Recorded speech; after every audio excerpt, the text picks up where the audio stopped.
नमस्कार दोस्तों। कुछ खाने का मन हो और अगर सामने टेस्टी खाना आ जाए तो ऐसा कौन है जिसकी आत्मा तृप्त नहीं होगी।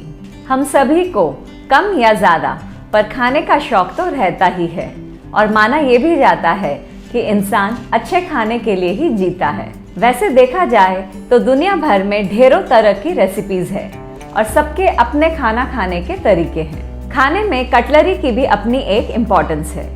कटलरी, ये कटलरी एग्जैक्टली है क्या?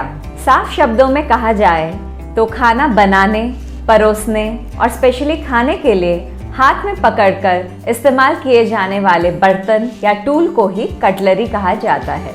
अब क्योंकि ये वेस्टर्न कल्चर से आई टर्म है तो इसमें नाइफ, फोक एंड स्पून यानी छुरी, कांटे और चम्मच होते हैं। वैसे दुनिया में लोग खाने के लिए स्टिक्स का भी इस्तेमाल करते हैं और ये सच है, जो आनंद हाथ से खाने में है वो इन छुरी कांटों से खाने में कहाँ। कुछ लोग छुरी और कांटों से खाना शिष्टता मानते हैं, लेकिन इन सभी के बीच चम्मच की इम्पोर्टेंस को कोई नकार नहीं सकता। तो आज हम बात करेंगे इन्हीं चम्मचों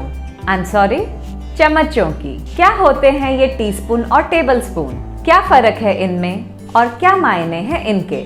क्या कुछ अलग रूप से इन्हें इस्तेमाल किया जाता है? तो चलिए इन सभी सवालों के जवाब मिलकर ढूंढते हैं। कटलरी का एक इम्पॉर्टेंट हिस्सा है स्पून्स यानी चम्मच। खाने में जिन दो तरह के चम्मचों के नाम हम सुनते हैं वो है टीस्पून और टेबल स्पून। वैसे तो हिंदी में भी अगर इन्हें टीस्पून और टेबल स्पून ही कहा जाए तो बेहतर है, तभी इनका मतलब हमें समझ में आएगा, बजाय छोटी चम्मच और बड़ी चम्मच कहने के। क्योंकि इनके अलावा भी स्पून होते हैं जिनका इस्तेमाल खाने में किया जाता है, जैसे सूप स्पून, डेजर्ट स्पून आदि। तो चलिए समझते हैं इन टीस्पून्स और टेबल स्पून्स को।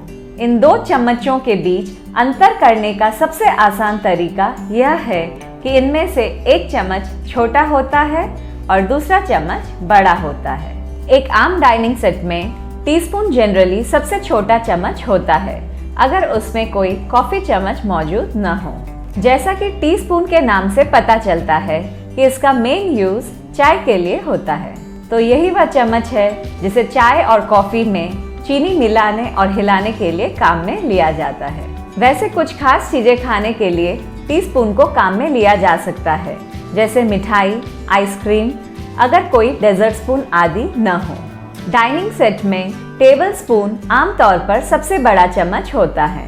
ये आमतौर पर खाने के लिए काम में लिया जाता है, पर खाने को परोसने के लिए भी इसका इस्तेमाल किया जा सकता है। मेजरमेंट्स के लिए भी टीस्पून और टेबल स्पून का इस्तेमाल किया जाता है।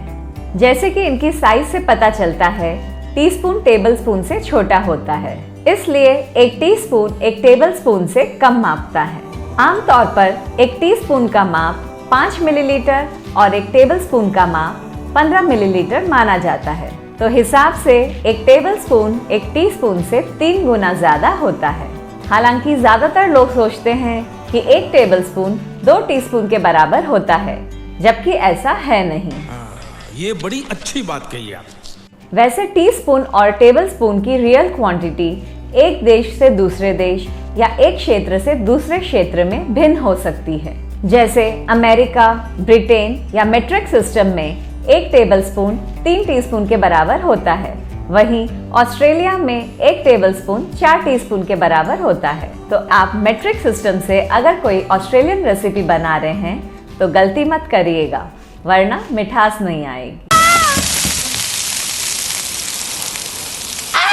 शॉर्ट में लिखते समय टेबल स्पून को TBSP या कैपिटल T के रूप में लिखा जाता है, वहीं टीस्पून को TSP या स्मॉल t, TS या TSPN भी लिखा जाता है। तो बस उठाइए तलवार और युद्ध के लिए हो जाइए तैयार। माफ कीजिएगा, मेरा मतलब है उठाइए चम्मच और खाने के लिए हो जाइए तैयार। लेकिन उससे पहले एक छोटी सी रिक्वेस्ट, हमारे चैनल को प्लीज सब्सक्राइब कर लें एंड बेल आइकन भी दबा दें ताकि सबसे पहले नोटिफिकेशंस पा सके। साथ ही इस वीडियो को अपने दोस्तों के साथ शेयर करें, उन्हें भी जानने दें कि कहीं वे चीनी ज्यादा तो नहीं खा रहे।